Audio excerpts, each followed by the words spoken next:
पिछले एपिसोड में हमने देखा कि क्लाइन ने डॉक्टर एरन के बैड लक केस को स्मार्टली नाइटहॉक्स को पास कर दिया और फिर अचानक इस जबरदस्त बियॉन्डर बैटल में फंस गया जहां उसने चर्चेस की रियल पावर देखी।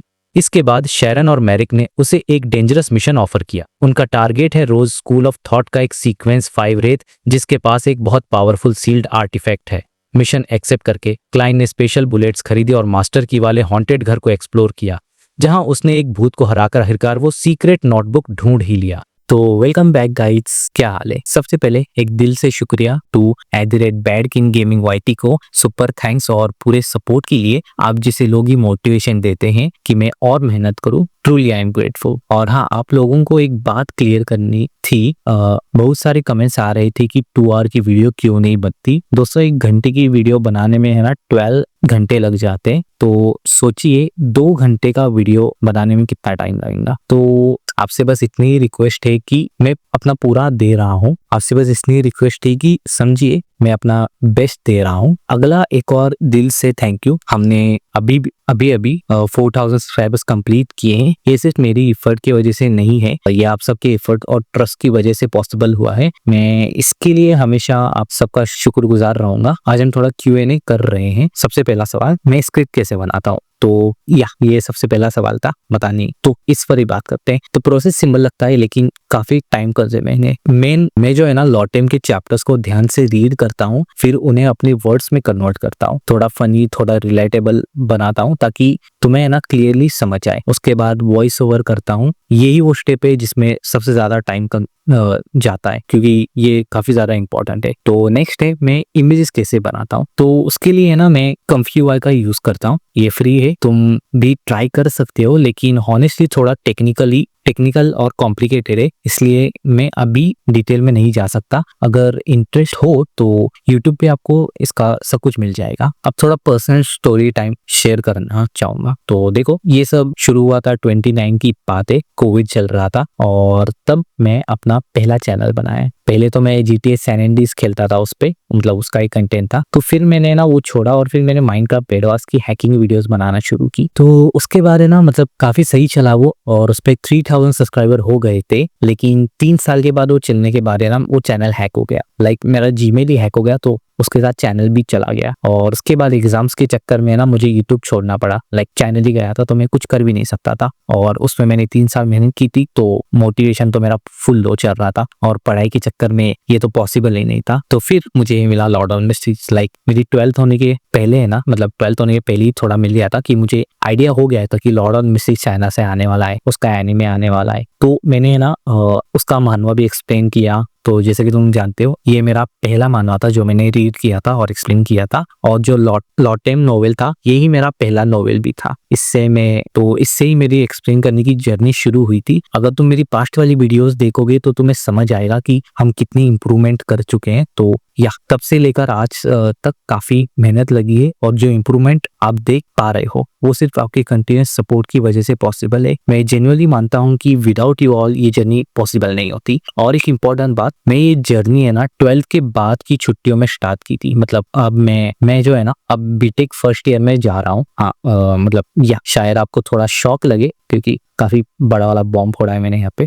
तुम्हें भी काफी सारे लोग कमेंट में कह रहे थे कि भाई यार तुम क्या करते हो, क्या तुम फुल टाइम यूट्यूब करते हो। तो वही कहना था। लेकिन मैं ना अभी सिर्फ 19 ईयर्स का ही हूँ। मेरा कॉलेज अभी अराउंड 15 सितंबर से स्टार्ट हो रहा होगा। आई डोंट नो, उसके अराउंड मैं तुम्हें अपडेट करता रहूंगा इस बारे में। तो इसलिए आगे है ना चलकर टाइम मैनेजमेंट थोड़ा मुश्किल हो सकता है, लेकिन मैं पूरा ट्राई करूंगा कि वीडियोस डेली आती रहे। अगर कभी 1-2 दिन गैप हो जाए तो बस आपसे रिक्वेस्ट है कि समझना, क्योंकि फर्स्ट ईयर काफी इंपॉर्टेंट होता है। लेकिन एक चीज फिक्स है, लॉटेम वीडियोस आपको मिलती रहेगी। तो ये था मेरा छोटा सा इंट्रो और Q&A। अब चलते हैं, स्टार्ट करते हैं आज के मेन वीडियो पर। तो एंजॉय। इस बार कहानी अभी मिस्टीरियस होने वाली है। क्लेन के हाथ एक ऐसा राज लगा जो हजारों साल पुराना है, लेकिन उस पावर को पाने के लिए क्लेन ने अपनी लाइफ का सबसे बड़ा गैम्बल खेला है। और अब वक्त आया फाइनल शोडाउन का, जिसका सबको इंतजार था। एक तरफ उसकी नई डेंजरस पावर और दूसरी तरफ है मौत। तो सबसे बड़ा सवाल, क्या क्लेन का ये गैम्बल उसे जीत दिलाएगा या उसकी हार की सबसे बड़ी वजह बनेगा? तो भाई, पिछले चैप्टर के बाद क्लेन उस चोर यानी अप्रेंटिस के बेसमेंट में पहुंच चुका है। जगह बिल्कुल वैसी ही थी जैसी उसने अपने सपने में देखी थी, सिवाय 2 चीजों के, मास्टर की सिल और एक डायमंड वॉलेट वॉच वहां से गायब थी। बाकी सब कुछ वैसा वैसा था, पुराने बर्तन, कांच के जार और बुझी हुई कैंडल्स। क्लेन ने अपनी स्पिरिट विजन से चेक किया तो पता चला कि ये सारी चीजें बिल्कुल नॉर्मल थीं। इनमें जरा सी भी स्पिरिचुअल एनर्जी नहीं थी। लेकिन उसे एक चीज अलग लगी, वहां हर तरफ धूल थी। इसका मतलब ये जगह कुछ टाइम से खाली पड़ी थी। उसने आसपास चेक किया कि कोई सीक्रेट दरवाजा या कंपार्टमेंट तो नहीं है, पर उसे कुछ नहीं मिला। फाइनली उसकी नजर उस चीज पर पड़ी जिसके लिए वो यहाँ आया था, एक ब्राउन कलर की नोटबुक। उसने बड़ी सावधानी से नोटबुक उठाई और उसका पहला पेज खोला, और भाई पहले पेज पर ही एकदम फिल्मी लाइनें लिखी हुई थीं। उसमें लिखा था, ये एक कर्स्ड फैमिली के दोबारा उठ खड़े होने की कहानी होगी। मैं हर जरूरी पॉइंट याद रखना चाहता हूँ। मेरे आने वाले वंशज मेरे कहे हर शब्द को याद रखना। ये पढ़कर क्लेन ही मन में हंसा और सोचा, बड़े आए दोबारा उठने वाले। तुम तो सीक्वेंस 9 का पोशन पीते ही कंट्रोल खोकर मर गए। तुम्हारी फैमिली की ग्लोरी तो बस इन शब्दों में ही रह गई। उसका प्लान सिंपल था, वो जल्दी से नोटबुक पढ़ेगा, देखेगा कि ये काम किया नहीं, और फिर इसे लेकर यहाँ से निकल जाएगा। वो ज्यादा देर वहां रुकना नहीं चाहता था। अब सुनो इस नोटबुक की कहानी, क्योंकि यहीं से एक बहुत बड़ा सीक्रेट सामने आता है। नोटबुक में लिखा था, अब्राहम फैमिली 4th एपक के सबसे पावरफुल नोबल्स में से एक थे, मतलब उस जमाने के सबसे ताकतवर लोग। उस दौर में लोएन की ऑगस्टस फैमिली, फेसाक की आइनहॉर्न फैमिली या इंतिस की सारोन फैमिली, ये सब बड़ी बड़ी रॉयल फैमिलीज, पर वो सब अब्राहम फैमिली के सामने कुछ नहीं थी। उसने लिखा, वो लोग कमजोर नहीं थे, पर हम उनसे भी ज्यादा स्ट्रांग थे। यहाँ तक कि उस जमाने की लेजेंडरी एंटीगोनस और जराथुल फैमिली भी उनसे थोड़ी कमजोर थी। मतलब भाई ये लोग तो बिल्कुल टॉप टियर थे, लेकिन इनकी फैमिली की सारी शान वॉर ऑफ 4 एम्परर्स में खत्म हो गई। उस जंग में जहां कहा जाता है कि भगवानों ने खुद लड़ाई की थी, उनके सबसे बड़े एंसेस्टर बेथेल अब्राहम गायब हो गए, और उनके बाकी के जितने भी हाई सीक्वेंस बियॉन्डर्स थे सब मारे गए। और बस उसी दिन से उनकी फैमिली पर एक भयानक कर्स यानी श्राप लग गया। उनकी हर पीढ़ी ने फैमिली को फिर से खड़ा करने की कोशिश की, लेकिन बिना किसी एक्सेप्शन के सब पागल हो गए। उन्होंने अपना कंट्रोल खो दिया। कुछ तो हाई सीक्वेंस बियॉन्डर बनने से ठीक पहले पागल हुए, तो कुछ सीक्वेंस 7 या 8 पर ही। और जब भी कोई कंट्रोल खोता तो वो अपनी ही फैमिली में एक बड़ी तबाही मचा देता था। वो लोग अपने परिवार का नाम भूल जाते थे और अपने ही लोगों को बिना किसी रहम के मारने लगते थे, जैसे वो मॉन्स्टर बन गए हों। इस कर्ज से बचने के लिए ने एक अब बहुत दर्दनाक फैसला लिया। उन्होंने तय किया कि वो सब एक साथ नहीं रहेंगे, बल्कि छोटी छोटी फैमिलीज में बंटकर पूरे नॉर्दर्न कॉन्टिनेंट में अलग अलग जगहों पर बस जाएंगे, ताकि अगर कोई एक मेंबर पागल होकर सबको मारने भी लगे तो भी उनकी पूरी ब्लड लाइन खत्म न हो। कितनी दुख की बात है ना। डायरी लिखने वाले के पिता इस कर्ज से इतना डर गए थे कि उन्होंने एक नॉर्मल इंसान की तरह जीने का फैसला किया। उन्होंने बियॉन्डर बनने की कोशिश ही नहीं की। वो तो अपने बेटे को ये सब बताना भी नहीं चाहते थे, लेकिन फैमिली का नाम जिंदा रखना भी जरूरी था। ये सब पढ़कर क्लेन के दिमाग की बत्ती जल गई। उसने सोचा, बिना एक्सेप्शन खैर बियॉन्डर का पागल हो जाना, ये कर्ज तो सिटी ऑफ सिल्वर के कर्ज से भी ज्यादा भयानक है। फिर उसे याद आया कि ये सब अप्रेंटिस पाथवे वाले हैं, और इसी पाथवे पर मिस मैजिशियन को मिस्टर डोर की आवाज ही सुनाई देती हैं। तो क्लेन के दिमाग में एक माइंड बाइंग थ्योरी आई। कहीं ऐसा तो नहीं कि ये कर्ज मिस्टर डोर की मदद की पुकार हो, पर ये मदद की पुकार तो नहीं, ये तो जान लेने वाला श्राप लग रहा है। और फिर उसने एक और कनेक्शन जोड़ा। नोटबुक में लिखा था कि उनका ancestor Bethel Abraham war of 4 emperors में गायब हो गया था। क्लेन ने सोचा, क्या होगा बेथेल अब्राहम ही मिस्टर डोर हो, मतलब उसे उस जंग में रियल वर्ल्ड से बाहर निकाल दिया गया हो और वो अंधेरे में किसी तूफान में फंस गया हो, और अब वो मदद के लिए अपने ही वंशजों को पुकार रहा हो जो उसी के बियॉन्डर पाथवे पे हैं। लेकिन क्योंकि फैमिली के सारे पावरफुल लोग मर चुके थे, उसकी पुकार एक भयानक कर्स में बदल गई, जिसने 1000 साल से ज्यादा समय तक उसकी पूरी फैमिली को लगभग खत्म ही कर दिया। भाई ये थ्योरी कितनी शॉकिंग और दुखद है। मतलब अब्राहम फैमिली सच में एक अनल की फैमिली है। खैर, क्लेन ने अपनी स्पीड बढ़ाई और नोटबुक के पन्ने पलटने लगा। आगे लिखा था कि डायरी लिखने वाले के माता पिता की बीमारी से मौत हो गई और अब वो आजाद था। वो बियॉन्डर बनना चाहता था, लेकिन उसके पिता ने उसे ज्यादा कुछ बताया नहीं था ताकि वो इस कर्स्ड रास्ते पर न चले। पर मरते मरते उसके पिता ने उसे 3 पोशन फॉर्मूला दिए थे, sequence 9 apprentice, sequence 8 trick master और सीक्वेंस 7 एस्ट्रोलॉजर।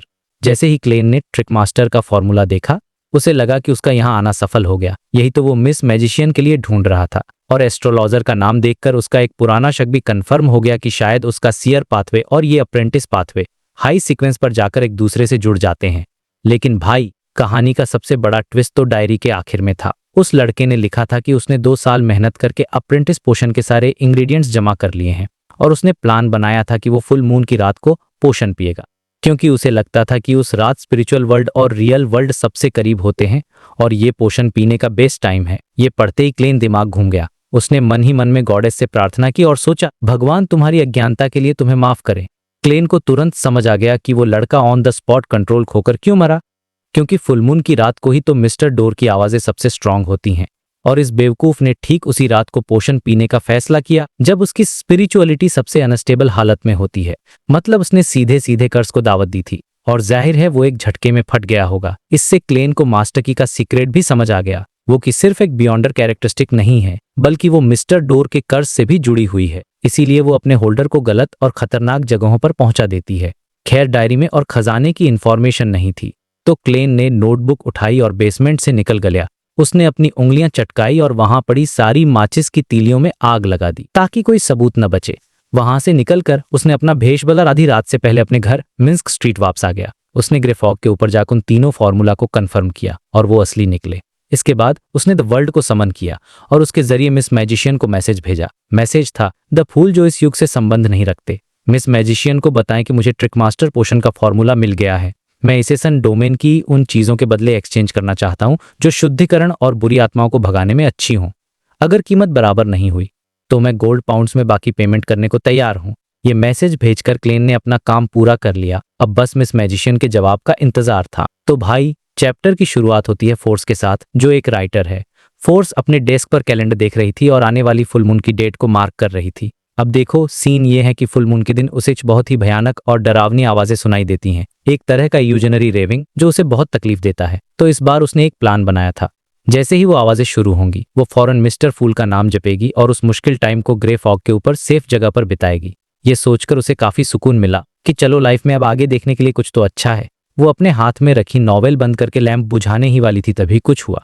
अचानक उसकी आंखों के सामने एक फ्लैश हुआ और उसे वो बाउंडलेस ग्रे फॉग, वो आलीशान महल और वहां बैठे मिस्टर फूल दिखाई दिए। और साथ ही उसे एक आदमी की आवाज सुनाई दी जो बहुत भक्ति से प्रार्थना कर रहा था। ये आवाज सुनते ही फोर्स तो लगभग उछल ही पड़ी। वो एक साथ शॉक्ड भी थी और खुश भी, क्योंकि ये प्रार्थना किसी और चीज के लिए नहीं बल्कि ट्रिक मास्टर पोशन के फॉर्मूला के लिए थी। अब आप सोचो, 4 सालों से पता नहीं कितनी बियॉन्डर गैदरिंग्स में जाकर इस फॉर्मूला को ढूंढ रही थी और उसे कोई क्लू तक नहीं मिला था। और अब टैरो क्लब ज्वाइन किए हुए एक हफ्ता भी नहीं हुआ था और फॉर्मूला उसे ऐसे ही मिल गया। इस मोमेंट पर उसे एहसास हुआ कि टैरो कोई मामूली ऑर्गेनाइजेशन नहीं है। इसकी पावर और पहुंच नॉर्मल बियॉन्डर ग्रुप से बहुत बहुत ज्यादा है। उसने अपनी एक्साइटमेंट को कंट्रोल किया और बड़ी सावधानी से मिस्टर फूल से पूछा, मिस्टर फूल, क्या ये फॉर्मूला असली है? और मिस्टर फूल ने अपनी ऊंची कुर्सी पर बैठे हुए शांति से जवाब दिया, हाँ। बस ये सुनते ही फोर्स की खुशी का कोई ठिकाना नहीं रहा। उसने अपनी मुट्ठी भींची और चुपके से हवा में 1-2 पंच मारे, जो काफी फनी और रिलेटेबल था। फिर उसने बिना किसी हिचकिचाहट के पूछा, ये मिस्टर वर्ल्ड थे राइट? प्लीज उन्हें बता दीजिए कि उन्हें जो चीज चाहिए मैं उसे जल्द से जल्द ढूंढ लूंगी। जब ग्रे फॉग गायब हो गया और सब कुछ नॉर्मल हुआ तो फोर्स कुछ सेकंड्स तक शॉक में खड़ी रही। फिर वो अपनी एक्साइटमेंट रोक नहीं पाई और अपने रूम में इधर उधर चक्कर काटने लगी। उसे याद आया कि मिस्टर वर्ल्ड को सन डोमेन से जुड़ी कोई चीज चाहिए थी जो प्यूरिफिकेशन और एक्सॉर्सिज्म में अच्छी हो। अब यहाँ से उसकी रियल वर्ल्ड प्रॉब्लम शुरू होती है, पैसा। वो सोचने लगी कि ऐसी चीजें उसने पहले भी देखी थीं, पर वो बहुत महंगी होती हैं। उसने अपना हिसाब लगाया। उसके पास कैश में 370 पाउंड्स थे और बैंक में 510 पाउंड्स, टोटल मिलाकर लगभग 900 पाउंड्स। लेकिन सन डोमेन की अच्छी आइटम्स 2000 पाउंड्स तक की भी हो सकती हैं और सबसे सस्ती भी 500 से 600 पाउंड्स की मिलेगी। अब उसके दिमाग में टेंशन शुरू हो गई। अगर मुझे कोई सही आइटम मिल गया और मेरे पास पैसे कम पे तो क्या होगा? वो सोचने लगी, क्या बैंक से लोन लूं या फिर किसी ऊंचे इंटरेस्ट वाले साहूकार से? फिर उसे एक और आइडिया आया, मिस ऑड्रे। उसे याद आया कि ऑड्रे को पैसों की कोई परवाह नहीं होती, तो वो उससे कुछ दिनों के लिए उधार ले सकती है और वो इंटरेस्ट भी नहीं लेंगी। ये छोटी छोटी बातें कैरेक्टर्स को बहुत रियल बनाती हैं कि सुपरनैचुरल पावर्स होने के बाद भी पैसों की प्रॉब्लम तो सबको होती है। तभी उसकी दोस्त जियो, जो रात में अपनी कॉम्बैट स्किल्स की प्रैक्टिस करने गई थी, वापस आ गई। उसने देखा कि फोर्स के कमरे की लाइट जल रही है, तो उसने दरवाजा खटखटाया और पूछा, क्या तुम अपनी नई बुक की शुरुआत लिखने के लिए पूरी रात जाग रही हो? अरे फोर्स, तुम तो बहुत खुश लग रही हो। क्या पब्लिशर ने तुम्हारे रेट्स बढ़ा दिए? फोर्स को अचानक ये सुनकर थोड़ा अजीब लगा और उसने झूठी मुस्कान के साथ कहा, नहीं, मुझे बस एक इन्फॉर्मेशन मिली है जो शायद ट्रिक मास्टर पोशन फॉर्मूला का क्लू हो सकती है। उसने पूरी बात नहीं बताई क्योंकि वो सीक्रेट रखना चाहती थी। जियो को उसकी बात पर यकीन हो गया और वो अपनी दोस्त के लिए बहुत खुश हुई। लेकिन अपनी दोस्त को ऐसे खुश होते देख फोर्स को अंदर ही अंदर थोड़ा बुरा लगा। उसे एहसास हुआ कि एक सीक्रेट ऑर्गेनाइजेशन का मेंबर बनने की ये भी एक कीमत है। उसे अपने सबसे अच्छे दोस्तों से भी बातें छिपानी पड़ेंगी और झूठ बोलना पड़ेगा। अब सीन शिफ्ट होता है और हम आते हैं हमारे हीरो क्लाइन के पास, जो सैटरडे मॉर्निंग को इन्वेंटर लेपर्ड से मिलने गया था। उसने बाइसिकल के लिए आखिरी 20 पाउंड्स पे किए और लेपर्ड को समझाया कि जब तक पेटेंट नहीं मिल जाता तब तक किसी और इन्वेस्टर से बात मत करना। ये दिखाता है कि क्लाइन कितना स्मॉल एक्सपीरियंसड है।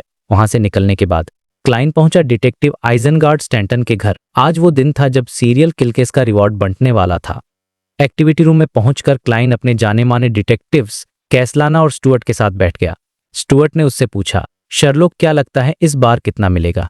मुझे तो ज्यादा नहीं मिलेगा क्योंकि मैंने कुछ खास काम नहीं किया, क्लाइन ने अंदाजा लगाते हुए कहा। टॉप शेयर कुछ 100 पाउंड तक जा सकता है और सबसे कम भी 10 पाउंड से कम नहीं होगा। और मन ही मन वो सोच रहा था, अगर मुझे ही मिलेगा। टॉप शेयर गार्ड ने अपना वादा निभाया तो। तभी ग्रेट डिटेक्टिव आइजनगार्ड स्टैंटन अपने सिग्नेचर पाइप के साथ कमरे में दाखिल हुए। उन्होंने मुस्कुराते हुए कहा, लेडीज एंड जेंटलमैन, मैं अभी अभी बैकलैंड पुलिस स्टेशन से वापस आया हूँ। उन्होंने हमारे काम को सराहा है और माना है कि इस केस को सॉल्व करने में हमारा बहुत बड़ा हाथ था। हालांकि हम पकड़ने वाले ऑपरेशन में शामिल नहीं थे, फिर भी हमें इनाम का आधा हिस्सा मिलेगा। दूसरे शब्दों में, हम सब मिलकर 1000 पाउंड कैश बांटेंगे। ये सुनते ही पूरे कमरे का माहौल बदल गया। सब लोग एक्साइटमेंट से भर गए। आइजनगार्ड ने अपना पाइप सुलगाया और कहा, इस बार सबसे बड़ा कंट्रीब्यूटर डिटेक्टिव शर्लॉक मोरियार्टी थे।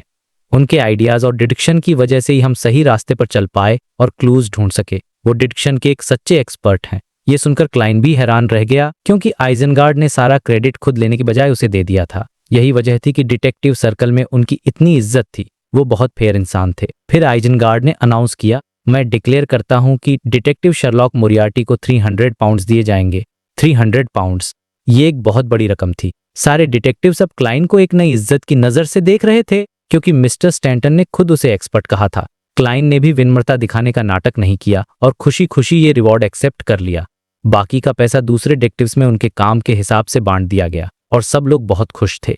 इनाम बांटने के बाद स्टुअर्ट को कुछ याद आया। उसने अपनी जेब से एक कागज निकाला और क्लाइन से कहा, शर्लॉक, मैंने हाल ही में एक मिसिंग पर्सन का केस लिया है जिसमें काफी अच्छा पैसा मिल रहा है। तुम भी अपने रिसोर्सेज से पता करने की कोशिश करो। अगर वो आदमी मिल गया तो मैं तुम्हारा हिस्सा नहीं भूलूंगा। क्लाइन ने कैजुअली कहा, श्योर, कोई प्रॉब्लम नहीं। स्टुअर्ट ने उसे वो कागज दिया और बताया, ये आदमी है, लगभग 2 हफ्तों से लापता है। चूंकि वो कुछ गलत कामों में शामिल हो सकता है, इसलिए क्लाइंट नहीं चाहता कि हम पुलिस की मदद लें। क्लाइन ने सिर हिलाया और कागज खोला जिस पर एक ब्लैक एंड व्हाइट फोटो थी।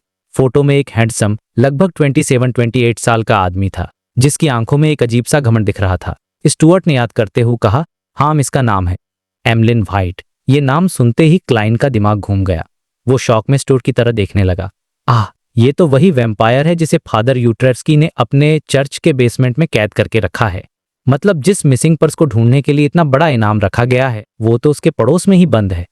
ये ट्विस्ट तो सच में बहुत ही अनएक्सपेक्टेड फनी था। अब लास्ट में सीन शिफ्ट होता है ड्यूक नेगन की हवेली पर, जहां ऑड्रे एक टी पार्टी में आई हुई थी। वो अपनी माँ और डचेस की बातों से बोर हो रही थी। तभी वो बाथरूम के बहाने वहां से उठी। जब वो वापस आ रही थी तो उसकी मुलाकात डचेस की छोटी बहन लेडी नॉर्मा से हुई। लेडी नॉर्मा ने ऑड्रे को देखकर मुस्कुराते हुए पूछा, मैंने सुना है कि हमारी खूबसूरत यंग लेडी को मिस्टिसिज्म में बहुत इंटरेस्ट है। ये सुनते ही ऑड्रे के कान खड़े हो गए। एकदम से मिस्टिसिज्म का जिक्र।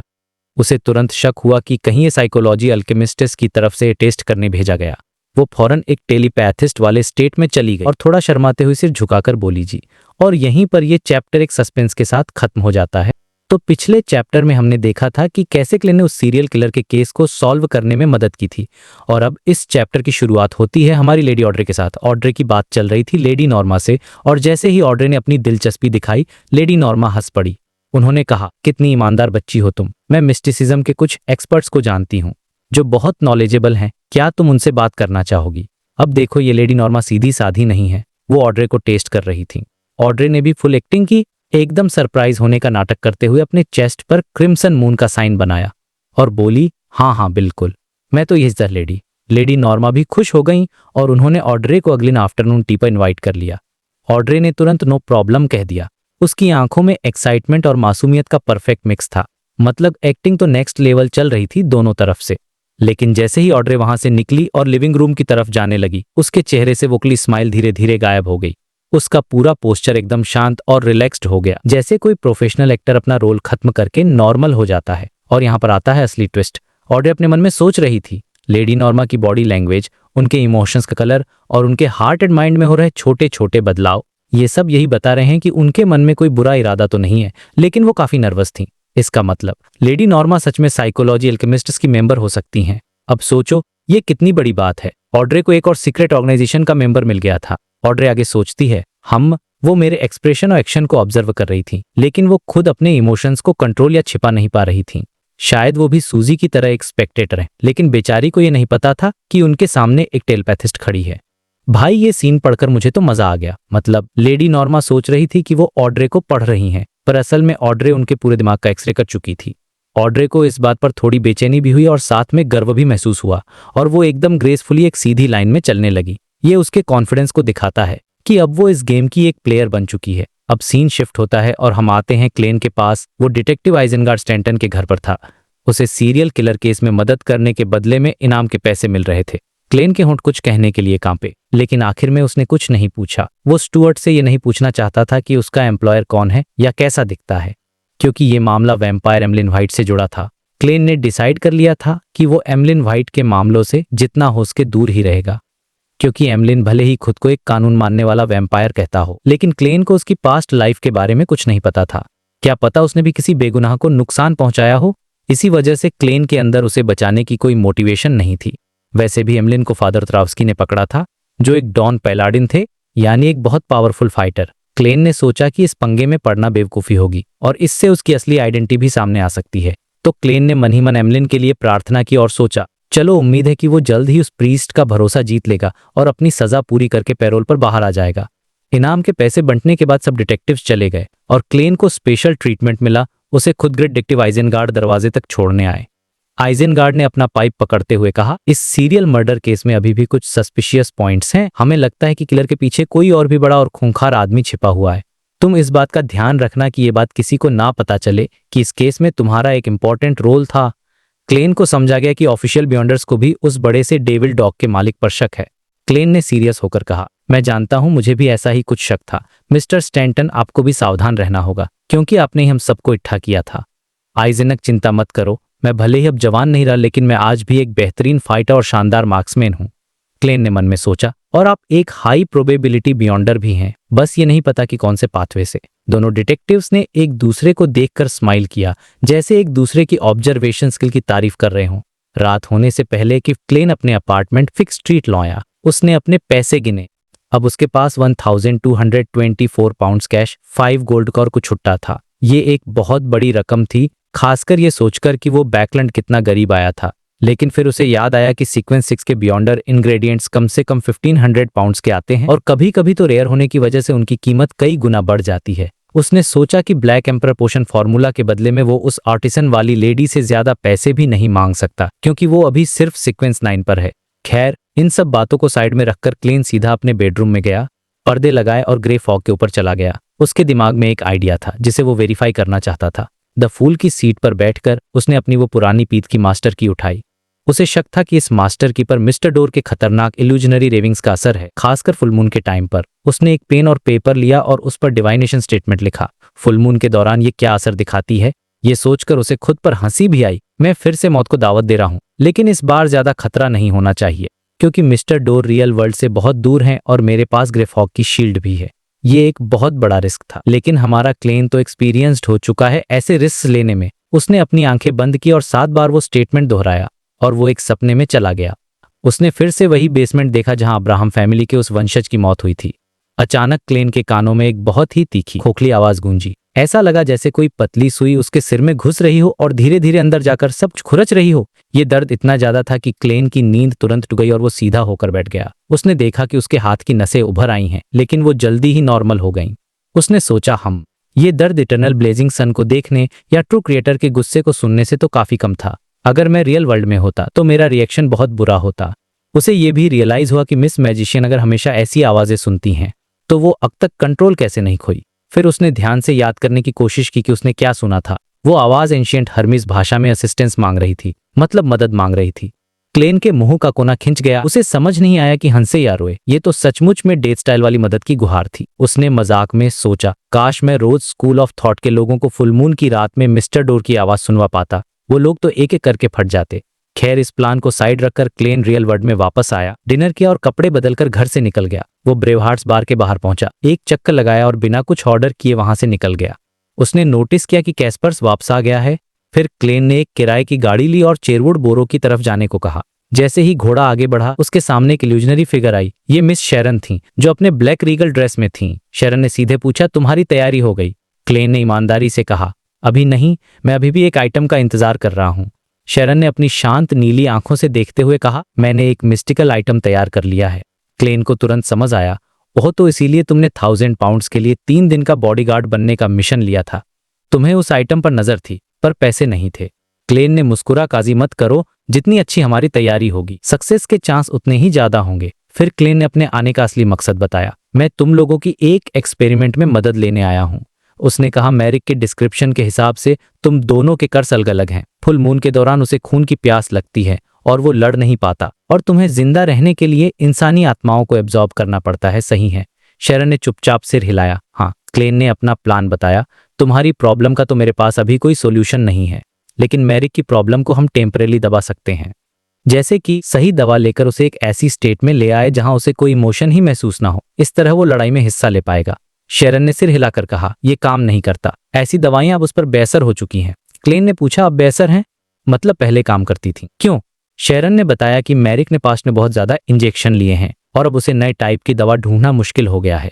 ये सुनकर क्लेन मुस्कुराया और बोला, मेरे पास एक अलग तरह का सेडेटिव उस एपोथेकेरी से मिला हुआ, मैं तुम्हें एक देता हूँ। कल रात फुल मून है, मैरिक पर इसे ट्राई करके देखो। अगर ये असरदार हुआ तो लड़ाई से पहले उसे 2 या 3 एक साथ पिला देना। और इसी स्मार्ट प्लान के साथ चैप्टर एंड हो जाता है, जिससे हमें पता चलता है कि क्लेन सिर्फ पावरफुल ही नहीं बल्कि एक शानदार स्ट्रेटेजिस्ट भी है। तो भाई, चैप्टर 339 की शुरुआत होती है क्लेन और शेरोन की मीटिंग के साथ। शेरोन, जो कि एक रैत है और ज्यादा बात नहीं करती, क्लेन से एक ग्लास ट्यूब में रखा हुआ सेडेटिव लेती है और बस सिर हिलाकर ओके कर देती है। जैसा कि हम जानते हैं, वो अपने शब्दों को वेस्ट नहीं करती, एकदम टूथ पॉइंट रहती है। अब क्लेन, जो कि हमेशा एक स्टेप आगे की सोचता है, वो शेरोन से पूछता है कि क्या तुम मुझे बैटल ग्राउंड के लिए जो लोकेशंस तुमने सोची हैं उनके बारे में बता सकती हो। उसका लॉजिक ये था कि अगर उसे पहले से पता होगा तो वो उस एरिया से अच्छी तरह फैमिलियर हो जाएगा और अपनी तैयारी पूरी रखेगा है फाइनल लोकेशन कोई भी चुनी जाए। लेकिन दोस्तों, इसके पीछे एक और बहुत गहरा रीजन था जो क्लेन की स्मार्ट्स को दिखाता है। असल में वो सिर्फ मिशन की तैयारी नहीं कर रहा था, बल्कि वो शेरोन और मैरिक से खुद को बचाने का भी प्लान बना रहा था। यहाँ पर यह बात नहीं कि उसे उन पर भरोसा नहीं है, आखिरकार उन्होंने साथ में मुश्किलों का सामना किया है। प्रॉब्लम ये थी कि उनके जो दुश्मन थे, रैट स्टीव, ज़ॉम्बी जेसन और वेयरवुल्फ टायर, क्या पता उनके पास कोई ऐसा खजाना हो जो किसी भी बियॉन्डर को लालची बना दे। क्लेन सोचता है कि वैसे तो शेरोन और मैरिक अपनी इच्छाओं को कंट्रोल करते हैं, लेकिन अगर कोई बहुत ही कीमती चीज सामने आ गई तो क्या वो खुद को रोक पाएंगे? कहीं ऐसा ना हो कि काम खत्म होने के बाद वो उसे रास्ते से हटाने की कोशिश करें। तो पहले से जगह पता होने पर वो अपने लिए एक एस्केप रूट भी तैयार कर सकता था। मतलब बंदा हमेशा बैकअप प्लान लेकर चलता है, और यही चीज उसे एक टॉप टियर प्रोटागोनिस्ट बनाती है। उसकी फिलॉसफी सिंपल है, दूसरों को नुकसान पहुंचाने का इरादा मत रखो, लेकिन खुद को नुकसान से बचाने के लिए हमेशा अलर्ट रहो। ये सीन क्लेन के कैरेक्टर की डेप्थ को बहुत अच्छे से दिखाता है। खैर, शेरोन कुछ सेकंड्स तक अपनी नीली आंखों से उसे घूरती है फिर, और जब तुम वापस जाओ तो बैकलैंड का एक मैप तैयार रखना और उसे कॉफी टेबल पर छोड़ देना। मतलब उसने हाँ कर दी थी। क्लेन खुश होकर आदत के अनुसार हाथ मिलाने के लिए आगे बढ़ता है, लेकिन शेरोन तो एक रैत है, वो धीरे धीरे हवा में गायब हो जाती है। क्लेन का हाथ हवा में ही रह जाता है और वो थोड़ा ऑकवर्ड होकर अपने बालों को ठीक करने लगता है, एक सूखी हंसी के साथ। ये एक छोटा सा फनी मोमेंट था। इसके बाद सीन शिफ्ट होता है और क्लेन अपने घर वापस जा रहा है। रास्ते में वो नोटिस करता है कि लॉयर जर्गेन के घर पर अंधेरा है, मतलब वो आज घर नहीं आए हैं। तो क्लेन एक अच्छा पड़ोसी होने के नाते अपनी चाबी का इस्तेमाल करके उनके घर में जाता है ताकि उनकी बिल्ली को खाना खिला सके। दरवाजे के पीछे ही ब्रोडी नाम की काली बिल्ली चुपचाप बैठी थी और अपनी हरी आंखों से उसे घूर रही थी। पूरे घर में अंधेरा और सन्नाटा था, जिससे एक लोनली वाली फीलिंग आ रही थी। क्लेन उस बिल्ली के लिए चिकन ब्रेस्ट बॉयल करता है और इस प्रोसेस के दौरान वो उससे बात करना शुरू कर देता है। और दोस्तों, यह सीन इस चैप्टर का सबसे इमोशनल पार्ट है। वो बिल्ली से पूछता है, क्या तुम मिसेस डोरिस को मिस कर रहे हो? क्या तुम उनकी हालत को लेकर परेशान हो? आज लॉयर जर्गेन घर नहीं आए, क्या तुम्हें अकेलापन महसूस हो रहा है? क्या तुम थका हुआ महसूस कर रहे हो? और बोलते बोलते क्लेन की आवाज धीरे धीरे शांत हो जाती है। असल में वो ये सारे सवाल उस बिल्ली से नहीं बल्कि खुद से पूछ रहा था। ये उसकी अपनी फीलिंग्स थी, उसकी अपनी लोनलीनेस थी जो बाहर आ रही थी। वो शर्लॉक मोरियार्टी का रोल प्ले कर रहा है, डिटेक्टिव बना हुआ है, लेकिन अंदर से तो आज भी क्लेन मोरेटी ही है, जो अपने परिवार से, अपनी दुनिया से बहुत दूर है और लगातार प्रेशर में जी रहा है। ये एक बहुत ही सटल लेकिन पावरफुल मोमेंट था जो हमें उसके कैरेक्टर की गहराई दिखाता है। अब सीन शिफ्ट होता है हमारी लेडी ऑड्रे पर। उसे लेडी नॉर्मा की घटी पार्टी पर बुलाया गया है, जहां उसकी मुलाकात 2 मिस्टिसिज्म एक्सपर्ट्स से होती है, मिस्टर हिल्बर्ट एल्यूकार्ड जो एक साइकोलॉजिस्ट हैं और मिस एस्केलांटे ओसेलेका जो एक साइकाइट्रिस्ट हैं। लेकिन हमें पता है कि ये लोग असल में साइकोलॉजी अल्केमिस्ट नाम की सीक्रेट ऑर्गेनाइजेशन के मेंबर्स हैं और वो यहाँ ऑड्रे का टेस्ट लेने आए हैं। वो लोग ऑड्रे से मिस्टिसिज्म के बारे में टेक्निकल सवाल पूछते हैं, जैसे मेजर ईयर्स और मेजर मंथ्स क्या होते हैं। अब ऑड्रे को टैरो क्लब की वजह से ये सब पहले से, लेकिन वो बहुत ही स्मार्टली एक अनजान लड़की होने का नाटक करती है जो इन सब चीज के बारे में बस थोड़ी सी क्यूरियस है। वो जानबूझकर गलत सवाल पूछती है ताकि उन्हें लगे कि इसे कुछ नहीं पता। यहाँ पर ऑड्रे अपनी स्पेक्टेटर और टेलीपेबिलिटीज का परफेक्ट इस्तेमाल कर रही है बिना उन्हें यूज किए। वो एकदम सही रोल प्ले कर रही थी और ये दिखाता है कि वो कितनी इंटेलिजेंट और काबिल हो गई है। मीटिंग के एंड में ऑड्रे को लगता है कि शायद वो लोग उसे अपनी ऑर्गेनाइजेशन में शामिल होने का हिंट देंगे, लेकिन ऐसा कुछ भी नहीं होता। वो थोड़ी डिसअपॉइंट होती है, लेकिन फिर उसे तुरंत समझ आ जाता है कि सीक्रेट ऑर्गेनाइजेशंस ऐसे ही काम करती हैं। वो किसी कैंडिडेट को इतनी आसानी से रिक्रूट नहीं करते। पहले कई बार मिलते हैं, सीक्रेटली ऑब्जर्व करते हैं और फिर फैसला लेकर। इसके बाद लेडी नॉर्मा उसे एक और हिंट देती है। वो कहती है कि ऑड्रे को शादी से पहले एक साइकियाट्रिस्ट बनने के बारे में सोचना चाहिए। ये भी एक तरह का टेस्ट था और ऑड्रे इसका भी बहुत स्मार्टली जवाब देती है। चैप्टर के एंड में क्लेन अगले दिन सुबह उठता है और देखता है कि कॉफी टेबल पर रखे मैप पर कुछ जगहों पर सर्कल बने हुए हैं, मतलब शेरोन अपना काम कर गई थी। वो पूरा दिन उन लोकेशंस को स्टडी करने में बिताता है। दोपहर में वो क्विला क्लब जाता है प्रैक्टिस करने, जहां उसकी मुलाकात सर्जन एरन से होती है। आपको याद होगा ये वही डॉक्टर है जिसके ऊपर बैड लक का साया था और क्लेन ने उसकी मदद की थी। एरन अब पूरी तरह से ठीक हो चुका है, पक्का भक्त बन गया है। वो क्लेन को थैंक्स करता है और फिर कहता है, शर्लॉक, तुम God of steam and machinery में इतना विश्वास नहीं करते, तुम भी अपना धर्म बदलकर गॉडेस में विश्वास क्यों नहीं कर लेते? देखो मैं परफेक्ट एग्जाम्पल हूँ।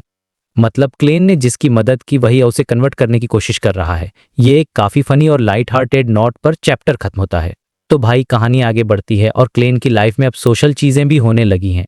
एक दिन वो एरन नाम के एक बंदे से मिलता है और एरन उससे एक बहुत ही अजीब रिक्वेस्ट कर देता है। वो क्लेन को कहता है कि क्या तुम अपना धर्म बदलकर लॉर्ड ऑफ स्टॉर्म्स को मानना शुरू कर सकते हो?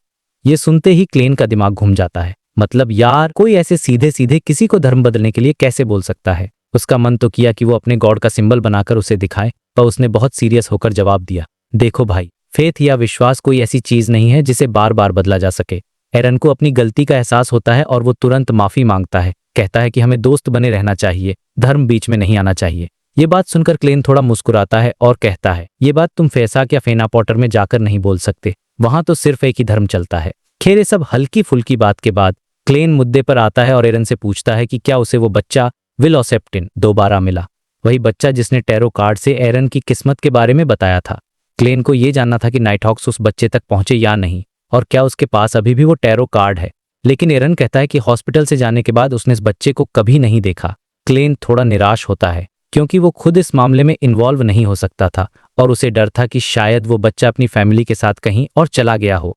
ये सब सोचकर क्लेन वहां से निटिंग रेंज की तरफ चला जाता है अपनी नई रिवॉल्वर की प्रैक्टिस करने। अब सीन शिफ्ट होता है क्लब में, जहां क्लेन की मुलाकात दो और जानी पहचानी लेडीज से होती है। एक थी मैम मैरी और दूसरी थी क्लेन की मकान मालकिन स्टेलिन सैमर। दोनों काफी अच्छे मूड में लग रही थीं और क्लेन ने भी फॉर्मेलिटी के लिए उनकी तारीफ कर दी। मैम मैरी बताती हैं कि वो स्टेलिन को यहाँ टेनिस और स्क्वैश खेलने लाई हैं क्योंकि स्टेलिन घर पर रहकर बोर हो जाती है और उसकी हेल्थ भी खराब हो रही है। बातचीत के बीच में ही मैम मैरी को कोई अपना जानने वाला दिख जाता है और वो स्टेलिन को लाइब्रेरी में वेट करने को बोलकर वहां से चली जाती हैं। अब बचते हैं सिर्फ क्लेन, उसकी लैंडलेडी स्टेलिन और दोस्तों। यहीं से एक बहुत ही फनी और इंटरेस्टिंग कन्वर्सेशन शुरू होती है। स्टेलिन क्लेन से पूछती है, मिस्टर मोरियार्टी, आप आजकल काफी बिजी लगते हैं। क्लेन भी सच सच बता देता है कि वो पुलिस की मदद कर रहा था सीरियल मर्डर केस में और उसे इसके लिए काफी अच्छा रिवॉर्ड भी मिला है। ये सुनते ही स्टेलिन की आंखों में एक चमक आ जाती है और वो एक्साइटेड होकर पूछती हैं, सच में वो किलर कैसा दिखता था? क्लेन बड़े स्मार्टली मना कर देता है, ये कहकर कि उसे कॉन्फिडेंशियलिटी क्लॉज फॉलो करना है। मन ही मन में वो सोचता है, मैं तुम्हें ये थोड़ी बता सकता हूँ कि किलर के शरीर पर काले फर थे और वो 4 पैरों पर दौड़ता था। लेकिन स्टेलिन का असली सवाल तो अब आना बाकी था। वो सीधा पूछती हैं, तो तुम्हें कितने पैसे मिले? क्लेन डायरेक्ट जवाब नहीं देता, पर जब वो जोर देकर पूछती कि क्या 50 पाउंड्स मिले, तो क्लेन हाँ कह देता है। बस ये सुनना था और स्टेलिन के चेहरे पर एक बड़ी सी स्माइल आ जाती है। वो कहती है, तुम तो मेरी सोच से कहीं ज्यादा कमा लेते हो, तुम सच में एक काबिल डिटेक्टिव हो। और भाई, इसी एक लाइन के बाद स्टेलिन अपना असली पत्ता खोलती है। वो क्लेन को अगले संडे अपने घर एक पार्टी में इनवाइट करती है और ये कोई नॉर्मल पार्टी नहीं थी, ये एक तरह की मैच मेकिंग या कह लो ब्लाइंड डेट पार्टी थी। स्टेलिन बताती है कि पार्टी में अनमैरिड लड़कियां आएंगी जिनके परिवार अच्छे हैं, अच्छी जॉब है और जिनकी सालाना इनकम 200 पाउंड से ज्यादा है। ये सुनते ही क्लेन के दिमाग में बत्ती जल जाती है। उसे समझ आ जाता है कि उसकी लैंडलेडी अब उसकी शादी कराने के चक्कर में है। मतलब जैसे ही उन्हें पता चला कि लड़का अच्छा कमाता है, उन्होंने तुरंत उसके लिए रिश्ता ढूंढना शुरू कर दिया। मेरे हिसाब से ये सीन बहुत ही रिलेटेबल और फनी था, क्योंकि क्लेन की शौक वाली हालत देखने लायक होगी। खैर, पड़ोसियों से अच्छे रिलेशन बनाए रखने के लिए और फ्री का डिनर सोचकर क्लेन पार्टी में आने के लिए हाँ कर देता है। ये सोशल ड्रामा खत्म करके क्लेन अपनी शूटिंग और बियॉन्डर पावर्स की प्रैक्टिस में लग जाता है। अब कहानी का सबसे जरूरी हिस्सा आता है, रात के टाइम का। रात के लगभग 10:15 बजे, जब क्रिम्सन मून आसमान में चमक रहा था, क्लेन को अचानक कुछ आवाजें सुनाई देती हैं। उसे पता चल जाता है कि ये मिस मैजिशियन यानी कि फोर्स उसे बुला रही है। क्लेन तुरंत अपनी रिचुअल प्रोसेस फॉलो करता है और ग्रे फॉग के ऊपर अपनी दुनिया पहुंच जाता है। वहां वो मिस मैजिशियन के स्टार को टच करता है और फोर्स के सामने चेयर पर अपीयर हो जाती है। फोर्स काफी डरी हुई और थकी हुई लग रही थी। उसने आते ही मिस्टर फूल को थैंक यू बोला। अब सिचुएशन ये थी कि उस बड़ी सी डिवाइन जगह पर सिर्फ मिस्टर फूल और फोर्स थे और चारों तरफ एकदम शांति। ये साइलेंस फोर्स के लिए बहुत ऑकवर्ड और प्रेशर वाला था। उसे लग रहा था कि वो अपने बॉस के साथ अकेले फंस गई है। उसे समझ नहीं आ रहा क्या बात करे, वो बहुत नर्वस फील कर रही थी। क्लेन, जो कि एक गॉड का रोल प्ले कर रहा था, उसकी बेचैनी को समझ जाता है और माहौल को हल्का करने के लिए उससे एक सवाल पूछता है। वो कहता है, शायद तुम मुझे बता सकती हो कि तुम एक बियॉन्डर कैसे बनी। और ये सवाल सुनते ही फोर्स थोड़ा रिलैक्स होती है और अपनी कहानी सुनाना शुरू करती है। वो बताती है कि लगभग 3 साल पहले जब वो मेडिकल स्कूल से ग्रेजुएट हुई थी, तो अपने पिता की मदद से उसे एक प्राइवेट क्लिनिक में जॉब मिली थी। उसके पिता एक मिलिट्री ऑफिसर थे जो ईस्ट बालाम में सेटल हो गए थे और वहां उनकी एक नई फैमिली थी। फोर्स और उसकी माँ बैकों में अकेले रहते थे और जब वो स्कूल में थी तभी उसकी माँ की एक गंभीर बीमारी से मौत हो गई। ये सब बताते हुए उसकी आवाज में एक दर्द था। उसने अपनी लाइफ में काफी कुछ अकेले झेला था। खैर, क्लिनिक में काम करते हुए उसकी मुलाकात एक बहुत ही अकेली बूढ़ी औरत से हुई जो उसकी रेगुलर पेशेंट थी। फोर्स को उस पर तरस आता था तो वो अक्सर उससे बातें करती थी और उसका साथ देती थी। और एक दिन उसने कुछ ऐसा देखा जिसने उसकी दुनिया ही बदल दी। उसने उस बूढ़ी औरत को दीवार के आर पार जाते हुए देखा। यहीं से फोर्स को पता चला कि इस दुनिया में मैजिक और सुपरनेचुरल पावर्स भी होती हैं। उस बूढ़ी औरत बताया कि ये पावर उसे उसके पति से मिली थी और ये भी बताया कि एक तरह का कर्स या श्राप है, लेकिन सिर्फ एक खास फैमिली के मेंबर्स के लिए। कुछ टाइम बाद जब वो बूढ़ी औरत मरने वाली थी तो उसने फोर्स से पूछा कि क्या वो भी उसकी तरह बनना चाहती है। उस वक्त फोर्स यंग थी और फैंटेसी की दुनिया में खोई रहती थी, तो उसने बिना सोचे समझे हाँ कर दिया। मरने से पहले उस औरत ने फोर्स को अप्रेंटिस का फॉर्मूला दिया, एक ब्रेसलेट दिया और ये भी बताया कि मरने के बाद उसकी बॉडी से जो चमकती हुई चीज निकलेगी उसे पोशन के मेन इंग्रेडिएंट की तरह यूज करना है।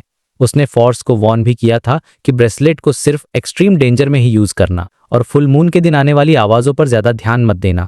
लेकिन फोर्स ने एक बार ब्रेसलेट को यूज कर लिया था, जिसकी वजह से फुल मून के दिन उसे जो आवाजें आती थीं वो और भी ज्यादा खतरनाक हो गई थीं। ये पूरी कहानी सुनकर क्लेन को सब कुछ क्लियर हो जाता है। उसे समझ आता है कि वो बूढ़ी औरत अब्राहम फैमिली के किसी मेंबर की विधवा थी और उसका एक्सपीरियंस ये प्रूव करता कि श्राप सिर्फ खून के रिश्ते वालों पर ही काम करता है। कहानी के एंड में क्लेन फोर्स को दिलासा देता है कि जब वो एक हाई सीक्वेंस बियॉन्डर बन जाएगी तो इन आवाजों का उस पर कोई असर नहीं होगा। और इसी के साथ ये मीटिंग खत्म हो जाती है और अगले दिन जब क्लेन उठता है तो उसे एक पेपर पर लिखा मिलता है इफेक्टिव, जिससे उसे राहत मिलती है कि उसका कोई प्लान कर गया है और वो अगली टैरो क्लब गैदरिंग की तैयारी में लग जाता है। तो भाई, चैप्टर शुरू होता है टैरो क्लब की मीटिंग से। ऑड्री हॉल जैसे ही जगह पहुंचती है, उसकी आंखों के सामने वही जाना पहचाना लेकिन हैरान कर देने वाला नजारा था। ऊंचे ऊंचे स्टोन पिलर्स, एक बहुत बड़ा डोम और वो पुरानी सी लंबी टेबल जिसे देखकर लगता था कि वो हजारों सालों से वही रखी है। हालांकि ऑड्री ने ये सीन बहुत बार देखा है, लेकिन हर बार उसे एक अलग ही शौक और एक अलग ही लेवल की रिस्पेक्ट फील होती थी। उसने नजर घुमाकर देखा, कोई नया मेंबर तो नहीं आया था। फिर उसने सबसे ऊपर बैठे ग्रे फॉग में छिपे हुए मिस्टर फूल को झुककर ग्रीट किया, गुड आफ्टरनून मिस्टर फूल। लेकिन जैसे ही उसने ये कहा, उसकी नजर अचानक मिस्टर फूल के दाईं तरफ टेबल पर रखी एक चीज पर अटक गई। वहां एक कार्ड पड़ा था जिस पर बहुत कॉम्प्लिकेटेड पैटर्न बने होते। वो कार्ड वहां ऐसे ही रखा था जैसे कोई मामूली चीज हो, पर ऑड्री उसे देखते ही समझ गई। उसके दिमाग में बस ही ख्याल आया, ये तो कार्ड ऑफ ब्लेसफेमी है, मतलब एक ऐसी चीज जिसमें गॉड बनने का पूरा रास्ता छिपा हो। ये रियलाइज करते ही उसने चुपके से बाकी मेंबर्स की तरफ देखा, द हैंग्ड मैन, द सन और द मैजिशियन। उसने नोटिस किया कि उन सबने भी उस कार्ड को देख लिया था और उनके चेहरों पर हैरानी और कंफ्यूजन साफ दिख रहा था। जाहिर सी बात है, जो चीज मिस्टर फूल अपनी टेबल पर रखें वो कोई आम आइटम तो हो नहीं सकती, पर एक चीज बहुत अजीब थी। मिस्टर वर्ल्ड का रिएक्शन, वो उस कार्ड की तरफ देख तक नहीं रहा था, जैसे उसे कोई फर्क ही नहीं पड़ता हो। ऑड्री ने सोचा, क्या ये अपने थॉट्स को इतना अच्छे से छिपा सकता है? सच में ये तो एक स्पेक्टेटर का सबसे बड़ा दुश्मन है। उसे ये भी समझा गया कि मिस्टर फूल के अलावा इस कार्ड की सच्चाई और सिर्फ उसे पता है।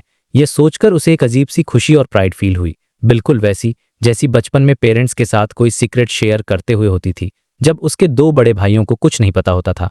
ये एम्परर रोजेल का बनाया हुआ कार्ड ऑफ ब्लेसफेमी है, जिसके लिए दुनिया के अनगिनत बेयोंडर्स तरसते हैं। इसी एक्साइटमेंट में बाकी सबके ग्रीट करने के बाद ऑड्री ने अपना हाथ उठाया। ऑनरेबल मिस्टर फूल, मुझे आपसे अकेले में कुछ रिपोर्ट करना है। अकेले में? ये सुनकर हैंग्ड मैन यानी एल्गर थोड़ा कंफ्यूज हो गया और सोचने लगा कि ऐसी क्या बात हो सकती है, पर उसे कोई क्लू नहीं मिला। डेरिक और बाकी लोग भी क्यूरियस थे, पर उन्होंने ज्यादा नहीं सोचा। क्लेन ने शांति से सिर हिलाया और कहा, सच कहूं तो क्लेन को खुद भी कोई आइडिया नहीं था कि मिस जस्टिस उसे क्या बताने वाली हैं। 2 सेकंड इंतजार करने के बाद उसने बाकी मेंबर्स के सेंस को ब्लॉक कर दिया और जस्टिस को बोलने का इशारा किया।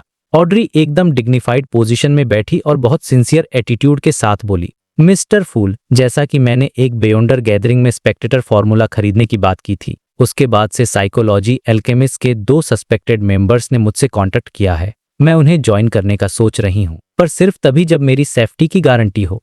इस पर आपकी क्या राय है? मैं इसे बहुत इंपॉर्टेंस दे रही हूं। Psychology alchemist. क्लेन के दिमाग में फौरन सारी इंफॉर्मेशन घूमने लगी। उसे पता था कि ये कोई शैतानी ऑर्गेनाइजेशन नहीं है, बल्कि एक तरह का साइंटिफिक सेल्फ हेल्प ग्रुप है जो माइंड, कॉन्शियसनेस, स्पिरिचुअलिटी पर रिसर्च करता है। हालांकि ऑर्थोडॉक्स चर्चेस इसे गलत मानते हैं, क्योंकि उनका मानना है कि हर इंसान की आत्मा गॉड की होती है। ये सब सोचने के बाद क्लेन ने स्माइल करते हुए कहा, अगर तुम्हें ये सही लगता है तो तुम कर सकती हो। अगर कोई प्रॉब्लम आती है तो तुम टैरो क्लब से हेल्प मांग सकती हो। आपके सजेशन के लिए थैंक यू। ये सुनकर ऑड्री को काफी राहत मिली। क्लेन ने थोड़ा सोचा और फिर एक शांत आवाज में कहा, साइकोलॉजी एल्केमिस्ट के अंदर चर्चेस के जासूस भी हैं, जैसे मैंडेटेड पनिशर्स और नाइट हॉक्स के इन्फॉर्मेंट्स। तुम्हें खुद को छिपाना और बचाना सीखना होगा। मिस्टर फूल कितने अच्छे हैं, मुझे सावधान रहने के लिए भी याद दिला रहे हैं। ऑड्री की आंखें खुशी से थोड़ी झुक गईं और उसने स्माइल के साथ जवाब दिया, फ्यूचर में साइकोलॉजी एल्केमिस्ट के अंदर टैरो क्लैक इन्फॉर्मेंट होगा। ये सुनकर क्लेन मन ही मन हंसा। मिस जस्टिस, अभी तुमने ज्वाइन भी नहीं किया और पहले से ही उन्हें धोखा देने का सोच रही हो। बेचारे साइकोलॉजी एल्केमिस्ट। ये बात खत्म करने के बाद ऑड्री ने कन्वर्सेशन को एंड नहीं किया, बल्कि उसने कहा, मिस्टर फूल, मैंने रोजेल की डायरी के 2 और पेज याद कर लिए हैं। यही असली वजह थी कि उसने प्राइवेट बात करने के लिए कहा था। अगर वो सबके सामने डायरी देती तो मैजिशियन फॉर्स मीटिंग खत्म होते ही उससे वो रोजेल के नोट्स मांग लेती जो उसने खरीदे थे। ऑड्री ने मन ही मन प्लान बनाया कि वो फॉर्स को बता दे कि उसकी डॉग सूजी ने वो नोट्स फाड़ दिए। बेचारी सूजी, उसके नाम पर बिल फटने वाला था। क्लेन ने कहा, बहुत अच्छा। उसने टेबल पर उंगली से नॉक करके मिस जस्टिस को डायरी के पेज बनाने में हेल्प की। जैसे ही 2 पेज उसके हाथ में आए, उसने पढ़ना शुरू किया, पर पढ़ते पढ़ते उसकी स्माइल धीरे धीरे गायब हो गई। डायरी की पहली लाइन थी, 6 मार्च, डैम इट, यहाँ का खाना खाकर मुझे कब्ज होने वाला है। अरे, ये तो मैंने रोजेल मेमोरियल एग्जीबिशन में देखा था। क्लेन ने अपना एक्सप्रेशन कंट्रोल किया और दूसरा पेज देखा। उसमें भी रोजेल के शुरुआती दिनों की शिकायतें और नए एक्सपीरियंस ही थे, किसी काम का नहीं था। उसने अपना एक्सप्रेशन कंट्रोल करते हुए स्माइल की और पूछा, तुम इसके बदले अपने उधार पाउंड्स कम करवाना चाहोगी या कुछ और चाहिए? ऑड्री ने बिना सोचे जवाब दिया, मिस्टर फूल, मैं जानना चाहती हूँ कि वो कार्ड ऑफ ब्लेसफेमी किस डिवाइन पाथ का है। सच में, इस लड़की के लिए पैसा मिट्टी के बराबर है। क्लेन ने मन में सोचा और मुस्कुराते हुए जवाब दिया, वो ब्लैक एम्पर कार्ड है और उसका कॉरेस्पॉन्डिंग सीक्वेंस 9 है लायर। तो ये बात है। अपना जवाब पाकर ऑड्री बहुत सेटिस्फाइड महसूस कर रही थी। प्राइवेट कन्वर्सेशन खत्म होने के बाद मैजिशियन फॉर्स ने तुरंत द वर्ल्ड की तरफ देखा। मिस्टर वर्ल्ड, मैं संडोमिन कोई मिस्टिकल आइटम या पावरफुल बेयोंडर वेपन ढूंढने की पूरी कोशिश करूंगी। ये सुनकर ऑड्री ने पूछा, तुम दोनों के बीच प्राइवेट में क्या डील हुई? फॉर्स ने एक गहरी सांस लेकर बताया, मिस्टर वर्ल्ड ने मुझे ट्रिक मास्टर का फॉर्मूला ढूंढने में मदद की है। मिस्टर वर्ल्ड फॉर्मूला ढूंढने में वाकई बहुत काबिल हैं। ये सुनकर ऑड्री हैरान रह गई। हैंग्ड मैन एल्गर ने भी अपना सीरियस एक्सप्रेशन छिपाते हुए द वर्ल्ड को फिर से रीवैल्यूएट किया और उसका असेसमेंट और बढ़ा दिया। वहीं डेरिक उम्मीद से भर गया। उसे लगा कि मिस्टर वर्ल्ड उसके लिए भी सीक्वेंस 7 सोलर हाई प्रिस्ट का फॉर्मूला आसानी से ढूंढ लेंगे। इतनी सारी नजरों को खुद पर देखकर द वर्ल्ड यानी क्लेन ने अपनी भारी आवाज में हंसते हुए कहा, मिस मैजिशियन, आइटम खरीदने से पहले मिस्टर फूल का नाम लेना और उनसे कहना कि वो उससे जुड़ी इन्फॉर्मेशन मुझ तक पहुंचा दें। अगर मुझे वो आइटम पसंद नहीं आया तो शायद मैं कोई दूसरी रिक्वेस्ट करूंगा। ये सब होने के बाद एल्गर ने चारों तरफ देखा और कहा, मैंने हाल ही में एक इन्वेस्टिगेटिव मिशन लिया है। शायद आपके पास कोई लीड्स हों। पिछले 2-3 सालों में सदर्न कॉन्टिनेंट के कई नेटिव ट्राइब्स को लूट लिया गया है और उनके सारे लोग गायब कर दिए गए हैं। कुछ स्लेव्स भी रहस्यमयी तरीके से भाग गए हैं। उसकी नजर जस्टिस, मैजिशियन और द वर्ल्ड पर थी, पर उसने दर्शन की तरफ नहीं देखा, क्योंकि उसे पता था कि सिटी ऑफ सिल्वर में फंसा लड़का बाहर की दुनिया के बारे में क्या ही जानेगा। सबने ना में सिर हिला दिया। ये देखकर एल्गर ने कहा, आप लोग विंड ब्लेस्ड का फॉर्मूला ढूंढने की कोशिश कर सकते हैं। मैं आपको ऐसा पेमेंट दूंगा जिससे आप बिल्कुल सेटिस्फाइड होंगे। विंड ब्लेस्ड का फॉर्मूला, इसका मतलब ये सीफेरर पोर्शन को लगभग डाइजेस्ट। क्लेन और ऑड्री दोनों ने मन में यही सोचा। और फिर आखिर में डेरिक ने हाथ उठाया और थोड़ी घबराहट के साथ कहा, मुझे एक मिशन पर असाइन किया गया है। मैं जल्दी उस आधे टूटे हुए टेम्पल में जाऊंगा जिसका मैंने पहले जिक्र किया था। हाँ, वही जो फॉलन क्रिएटर से रीडर हैं, इंस्पिरेशन की लीडर हैं, शेफर्ड एल्डर लोविया।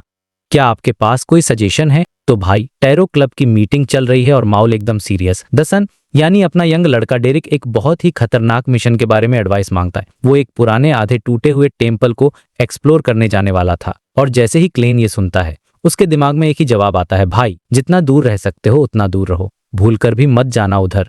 लेकिन जाहिर सी बात, वो मिस्टर फूल है, वो ऐसे डायरेक्टली तो कुछ बोल नहीं सकता।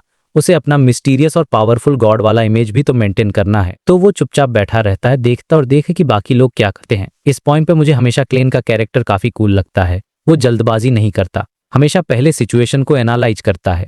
थोड़ी देर की खामोशी के बाद यानी एल्गर अपना मुंह खोलता है।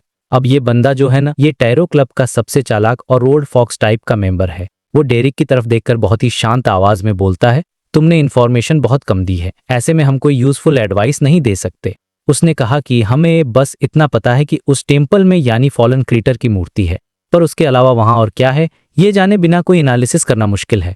ये एल्गर का क्लासिक मूव था, सीधे जवाब देने के बजाय वो डेरिक से ज्यादा डिटेल्स निकलवा रहा था, वो भी बिना कुछ पे किए। खैर, डेरिक भी सीधा साधा लड़का है, वो एल्गर की चालाकी समझ नहीं पाता और डिटेल्स देना शुरू कर देता है।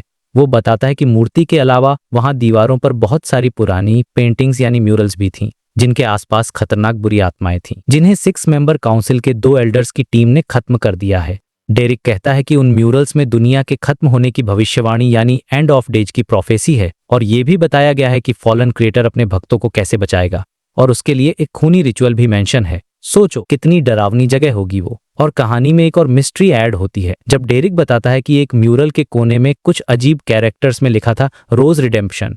ये या तो उस ऑर्गेनाइजेशन का नाम हो सकता जिसने वो टेम्पल बनाया था, या फिर किसी आर्टिस्ट का कोड नेम। और सबसे शॉकिंग बात, डेरिक के चीफ के हिसाब से वो म्यूरल्स कम से कम 1000 साल पुराने हैं। ये सुनते ही बाकी मेयर के रिएक्शंस देखने लायक थे। द मैजिशियन फोर्स जो एक राइटर है, तो उसके दिमाग में सीधा एक नॉवेल का प्लॉट घूमने लगा। तो उसने सोचा कि सिटी ऑफ सिल्वर पर एक कहानी लिखी जाए, एक ऐसी सिटी जहां सूरज है, न चांद, और टाइम को बिजली कड़कने से नापा जाता है। मतलब कितना अनरियल और फैंटेसी जैसा कॉन्सेप्ट है ये। पर फिर उसे डर लगा कि उसने ऐसा कुछ लिखा तो कहीं 7 चर्चेस के नाइट हॉक्स उसके घर का दरवाजा खटका दे। वहीं दूसरी तरफ जस्टिस ऑड्रे का मन एडवेंचर के लिए ललचा रहा था, लेकिन फिर उसने खुद को समझाया कि नहीं ऑड्रे, तुम अब बच्ची नहीं हो, इसमें बहुत खतरा है। यहाँ ऑड्रे की मैच्योरिटी भी दिखती है, वो फैंटेसी और रियलिटी का फर्क समझने लगी है। खैर, इन सब बातों के बाद डेरिक अपने मेन सवाल पर वापस आता है। वो कहता है कि उसका मिशन उस टेम्पल के अंडरग्राउंड हिस्से को एक्सप्लोर करना है, और पूछता है फॉलन क्रिएटर के बारे में आपकी समझ के हिसाब से मुझे किन बातों का ध्यान रखना चाहिए। और भाई, इस बार एल्गर बिना एक सेकंड भी सोचे जवाब देता है, मेरी एडवाइस है कि तुम वहां बिल्कुल मत जाओ। उसने कहा, फॉलन के लिए एक सच्चा इविल गॉड है, उसका टेम्पल भले ही तबाह हो गया हो, लेकिन वहां ऐसे खतरे हो से जो आसानी से पता भी नहीं चलेंगे। और फिर एल्गर ने असली बॉम्ब फोड़ा। उसने कहा, अगर तुम्हारी टीम को कोई और एल्डर लीड कर रहा होता तो भी बहुत रिस्क था। तो भी बॉम्ब ने कहा कि इस मिशन की इंचार्ज शेफर्ड लोविया है, और ट्रू क्रिएटर इसी शेफर्ड पाथवे के पीक पर बैठा देवता है, इसलिए बिल्कुल मत जाना। ये सुनते ही क्लेन मन ही मन मुस्कुराया। उसे समझ आ गया था कि एल्गर ने जानबूझकर डेरिक से सारी डिटेल्स निकलवाई ताकि उसे टेम्पल के बारे में फ्री में जानकारी मिल जाए, और फिर वही एडवाइस दी जो वो शुरू में भी दे सकता था। मतलब एक सीधे सादे बच्चे को कैसे मैनिपुलेट कलगर से सीखे। डेरिक बेचारा मुश्किल में पड़ गया। उसने कहा, लेकिन ये मिशन कंपलसरी है, मैं मना नहीं कर सकता। इस पर एल्गर हंसता और कहता है, कुछ भी कंपलसरी नहीं होता। और फिर उसने जो प्लान बताया वो सुनकर तो ऑड्रे फोर्स के होश ही उड़ गए। एल्गर ने कहा, तुम मिशन से पहले पेट्रोल जाओ और जानबूझ किसी मॉन्स्टर से खुद को घायल करवा लो। कितनी चोट लगवानी है ये तुम सिटी ऑफ सिल्वर के पुराने केसेस देखकर तय कर सकते हो। डेरिक ने कहा कि उसकी कोई पेट्रोल ड्यूटी है ही नहीं। तो एल्गर ने दूसरा और भी खतरनाक रास्ता सुझाया। उसने कहा, तो फिर तुम लूजिंग कंट्रोल के करीब जाने का नाटक करो ही, बल्कि सच में खुद को उस कगार पर धकेल दो। उसने ट्रिक भी समझाई, 2 दिनों तक अपनी स्पिरिचुअलिटी को पूरी तरह खाली रखो, तुम्हें अजीब आवाजें सुनाई देने लगेंगी और लूजिंग कंट्रोल के साइन दिखने लगेंगे। ऐसे हमारे सीनियर्स तुम्हें इतने खतरनाक मिशन पर कभी नहीं ले जाएंगे। भाई साहब, ये एडवाइस नहीं, ये तो करप्शन की पूरी ट्रेनिंग थी। क्लेन भी सोच रहा था कि एक ईमानदार बच्चा आज इस ओल्ड फॉक्स के हाथों बर्बाद हो गया। डेरिक अभी भी हिचकिचा रहा था, उसे अपने एल्डर से झूठ बोलना सही नहीं लग रहा था। तो एल्गर ने अपना फाइनल कार्ड खेला। उसने डेरिक को इमोशनली मैनिपुलेट करना शुरू किया। उसने पूछा, क्या बाकी एल्डर्स को पता है कि फॉलन क्रिएटर शेफर्ड पाथवे को कंट्रोल करता है? डेरिक ने कहा, नहीं। एल्गर ने फिर पूछा, कि शेफर्ड लोविया सिटी ऑफ सिल्वर को नुकसान पहुंचा सकती है? बस हाँ या नन में जवाब दो, डेरिक ने भारी मन से कहा। तब एल्गर ने अपनी बात पूरी की। तो तुम अकेले हो जो ये सच जानता है? अगर तुम उस मिशन में मर गए तो सिटी ऑफ सिल्वर को कौन बचाएगा? कौन शेफर्ड लोविया की सच्चाई सामने लाएगा? तुम ये झूठ अपने फायदे के लिए नहीं बोल रहे हो, तुम ये सिटी ऑफ सिल्वर को बचाने के लिए कर रहे हो। तुम्हारे सम्मान से ज्यादा क्या जरूरी है? ये सुनते ही डेरिक की सारी हिचकिचाहट दूर हो गई। उसने कहा, मैं समझ गया, थैंक यू मिस्टर हैंगमैन। इसके बाद क्लेन को लगा कि उसे भी इस मौके का फायदा उठाना चाहिए। उसने द वर्ल्ड को कंट्रोल करके डेरिक से एक प्राइक्सचेंज रिक्वेस्ट की। जब बाकी सब म्यूट हो गए तो द वर्ल्ड ने डेरिक से पूछा, क्या सिटी ऑफ सिल्वर के पास किसी बियॉन्डर कैरेक्टरिस्टिक से एक इविल गॉड का मेल करप्शन हटाने का कोई तरीका है? ये क्लेन के लिए बहुत पर्सनल और जरूरी सवाल था। डेरिक ने ईमानदारी से जवाब दिया, हमने कभी किसी इविल गॉड का सामना नहीं किया। हम सिर्फ एक रैम्पेजर के मेंटल करप्शन को बियॉन्डर कैरेक्टरिस्टिक से अलग कर सकते हैं। क्लेन ये सुनकर मन ही मन खुश हो गया, क्योंकि ग्रे फॉग की मदद से ये तरीका उसके काम आ सकता था। द वर्ल्ड ने पूछा ही। बदले में तुरिक ने सिर हिलाकर कहा, ये मुआवजे की बात नहीं है। ये मेथड और नॉलेज जानने के लिए मुझे कम से कम एक पेट्रोल टीम का कैप्टन बनना होगा, जो कि सीक्वेंस 7 है या फिर उससे भी ऊपर। ये सुनकर क्लेन ने एक ठंडी सांस ली। मतलब उम्मीद तो है, पर रास्ता अभी बहुत लंबा है। तो भाई, चैप्टर की शुरुआत होती है टैरो गैदरिंग के एंड से। द वर्ल्ड और द सन के बीच एक प्राइवेट बात होती है, जिसके बाद फ्री डिस्कशन सेशन शुरू हो जाता है। ऑड्रे हमेशा की तरह समुद्र के नज़ारों और वहां की अजीब गरीब घटनाओं के बारे में बड़े इंटरेस्ट से पूछती है, और एल्गर यानी द हैंग्ड मैन अपने एक्सपीरियंस के हिसाब से कुछ चुनिंदा बातें उसे बताता है। दूसरी तरफ फॉर्स चुपचाप सब सुन रही थी, और ये सब सुनकर उसे एक नए नॉवेल का आइडिया आता है, एक पायरेट किंग के बारे में जो एक फीमेल पैसेंजर को किडनैप करता है, और फिर उनके बीच एक कॉम्प्लिकेटेड लव स्टोरी शुरू होती है। मतलब राइटर का दिमाग कहीं भी चल सकता है ना। और हमारा बेचारा डेरिक जो सिटी ऑफ सिल्वर में फंसा हुआ है, वो समुद्र को सिर्फ पेंटिंग्स और कहानियों से ही इमेजिन कर सकता था।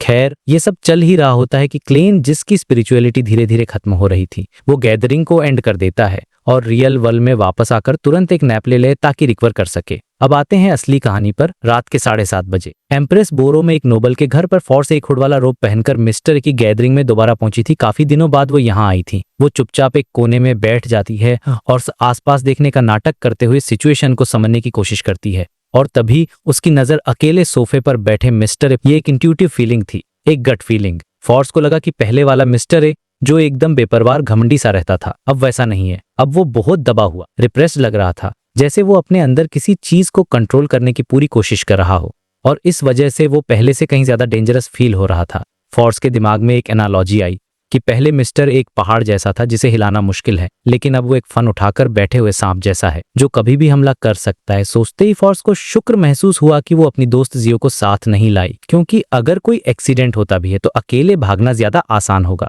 उसने अपने ब्रेसलेट को घुमाया, जिसमें अब सिर्फ 2 ही पत्थर बचे थे, जो इस बात का सबूत था कि वो पहले भी मुश्किलों से बचकर निकली है। उसने अपनी रिक्वेस्ट लिखने में कोई जल्दी नहीं की, बल्कि पेशेंटली वेट करके मॉल को ऑब्जर्व किया, क्योंकि पास्ट के लेसन्स ने उसे सिखा दिया ना कि सावधानी बरतना कितना जरूरी है।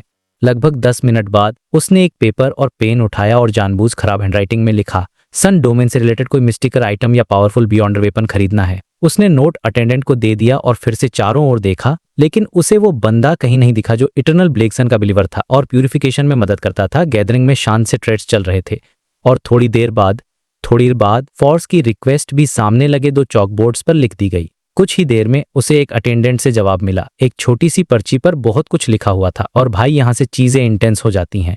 उसमें एक मिस्टिकल आइटम के बारे में लिखा था, नाम था band of light ring. Description के हिसाब से इसे पहनने वाला एक एनवॉय ऑफ लाइट बन जाता है, यानी सन का सेवक। उसे कई बीमारियों से इम्यूनिटी मिलती है और वो उसे कई पावर्स का इस्तेमाल कर सकता है। पहनने वाला तेज रोशनी पैदा कर सकता है और सन डोमेन के कई स्पेल्स यूज कर सकता है, और सबसे बड़ी बात ये 50 मीटर के दायरे में सभी डेड स्पिरिट्स को प्यूरिफाई कर सकता है। मतलब ये ऐसी क्रीचर्स का काल था। ये सब तो हो गए इसके फायदे, लेकिन एक कंडीशन थी, अगर रिंग ने पहनने वाले को एक्सेप्ट कर लिया तो उसकी पावर्स बढ़ जाएंगी, और अगर नहीं किया तो वो कमजोर हो जाएगा। और आता है इसका सबसे बड़ा नेगेटिव इफेक्ट, अगर पहनने वाला इसे ज्यादा इस्तेमाल करता है तो वो धीरे धीरे इटर्नल ब्लेजिंग सन का कट्टर बिलीवर बन जाएगा। मतलब आपका अपना कोई कंट्रोल नहीं रहेगा, आप बस दिल से सन की पूजा करने लगोगे और उसके उपदेशों को डिफेंड करोगे। सोचो ये कितना बड़ा ट्रैप था। और इस आइटम की कीमत पूरे 9000 पाउंड कैश में, और सेलर ने लिखा था कि अगर तुम्हें ये चाहिए तो वो तुम्हारे पैसे जुटाने का इंतजार कर सकता है। 9000 पाउंड। ये सुनते ही फॉर्स का मुंह खुला का खुला रह गया, जैसे कोई उसे सीधे सीधे लूट रहा हो। ये इतनी बड़ी रकम थी कि वो किसी से उधार ले कभी नहीं चुका सकती थी। बैक उन जैसे बड़े शहर में भी 9000 पाउंड कैश रखने वाला एक बड़ा अमीर आदमी माना जाता था। उसे पता था कि मिस्टिकल आइटम्स महंगे होते हैं, पर इतने। उसे लगा कि सेलर शायद ये 9,000 पाउंड्स लेकर बियॉन्ड सर्कल ही छोड़ देगा और शांति से अपनी लाइफ जिएगा। एक पल के लिए तो उसकी हिम्मत ही नहीं हुई कि वो सेलर को कोई जवाब दे। उसने ऐसे प्रिटेंड किया जैसे कुछ हुआ ही नहीं, और जब उसे कोई और सस्ता ऑफर नहीं मिला तो वो उठकर वॉशरूम चली गई। वहां जाकर उसने कंफर्म किया कि कोई आसपास नहीं है, और फिर उसने मिस्टर फूल का ऑनरिफिक नेम लिया और प्रेयर के जरिए उन्हें सब कुछ बता दिया और रिक्वेस्ट की कि ये मैसेज वर्ल्ड तक पहुंचा दे। दूसरी तरफ क्लेन को जैसे ही प्रेयर सुनाई दी, वो तुरंत ग्रे फॉग के ऊपर गया और सिचुएशन को समझा। 9,000 पाउंड्स, ये नंबर सुनकर उसका एक्सप्रेशन भी थोड़ा बिगड़ गया। उसने मन ही मन कैलकुलेट किया कि वो कितने पैसे जुटा सकता है, और फिर उसने द वर्ल्ड का पर्सन बनाया, पर्स को जवाब दिया। जवाब थोड़ा स्मार्ट था। इस मिस्टिकल आइटम का नेगेटिव इफेक्ट बहुत सीरियस है, मैं सन का बिलीवर नहीं बनना चाहता। देखा, उसने पैसों की बात ही नहीं की, बल्कि आइटम ही कमी निकाल दी। एक पावर मूव था। आगे उसने कहा, तुम्हें अब इस बारे में चिंता करने की जरूरत नहीं है, हम कैश में ही ट्रांजैक्शन करेंगे। 450 पाउंड्स पे करो और तुम्हें ट्रिक मास्टर का फॉर्मूला मिल जाएगा। ये कहकर क्लेन ने कनेक्शन काट दिया और सोचा, अब देखना होगा कि वो बारबेरियन लेडी कौन से आइटम्स इकट्ठा कर सकती है, वरना मुझे आई ऑफ विजडम से वो ब्रोच खरीदना ही पड़ेगा। वॉशरूम में फोर्स ने राहत की सांस ली। उसे दुख था कि उसे अभी तक फॉर्मूला नहीं पता, वरना वो इसी गैदरिंग में जरूरी इंग्रेडिएंट्स ढूंढ सकती। वो हॉल में वापस आई और उसने उस नोट का कोई जवाब नहीं दिया, क्योंकि उसे पता था कि अगर 1,000 पाउंड का डिस्काउंट भी मिल जाए तो भी ना वो और ना ही मिस्टर वर्ल्ड इसे खरीद पाएंगे। गैदरिंग के एंड तक वो वहीं रही, और मिस्टर ए के बदले हुए बर्ताव की वजह से वो किसी से बात किए बिना जल्दी से वहां से निकल गई। अब आता है चैप्टर सबसे क्रीपी पार्ट। गैदरिंग खत्म होने के कुछ देर बाद हॉल में सिर्फ मिस्टर ए और उसके अटेंडेंट्स बचे थे। मिस्टर ए धीरे धीरे उठा और बेसमेंट सीढ़ियों की तरफ चला गया। अचानक उसके घुटने जवाब दे गए और वो जमीन पर गिरकर सीढ़ियों से लुढ़कने लगा। वो जमीन पर पड़ा था और उसके नीचे की परछाई तेजी से खून की तरह लाल हो गई। उसका मांस और खून पिघलकर उस परछाई में मिल गए और ऐसा लगा जैसे उसके शरीर से एक नया बिना चमड़ी वाला मॉन्स्टर बाहर निकल आया हो। हाँफते हुए मिस्टर ए की सांसें धीरे धीरे नॉर्मल हुई और उसका शरीर रिलैक्स हुआ। वो पिघला हुआ मांस और खून वापस उसके शरीर में चला गया और सब कुछ नॉर्मल हो गया। मिस्टर ए घिसते हुए बेसमेंट में गया और घुटनों के बैठकर वो अपने गुनाहों की माफी मांगने लगा। वो अपनी पिछली गलती के लिए माफी मांग रहा था कि उसकी लापरवाही की वजह से लॉर्ड का डिसेंट फेल हो गया। भाई, ये सीन बहुत ही शॉकिंग था। एक नया मिस्ट्री छोड़ गया। दूसरी तरफ सिटी ऑफ सिल्वर में डेरिक अपने घर में परेशान घूम रहा था। उसका दिमाग कह रहा था कि मिस्टर हैंगमैन का सुझाव सबसे अच्छा है कि वो कंट्रोल खोने का नाटक करे, लेकिन जब भी उसे अपने टीम मेंबर्स के चेहरे याद आते उसे लगता कि वो उन्हें धोखा दे रहा है। वो सोच रहा था, क्या उन्हें बचाने का कोई तरीका नहीं है? क्या उसे चीफ को बता देना चाहिए कि वो मंदिर फॉलन क्रीटर का है? लेकिन वो ये इन्फॉर्मेशन आई कहां से, ये कैसे एक्सप्लेन करेगा? सिटी ऑफ सिल्वर की नजरों में मिस्टर फूल भी एक ईविल गॉड ही थे। डेरिक फ्रस्ट्रेशन में अपने बाल खींचने लगा और फिर जैसे उसे अपने पेरेंट्स की मौत से पहले की हालत याद आ गई हो, उसने फैसला कर लिया।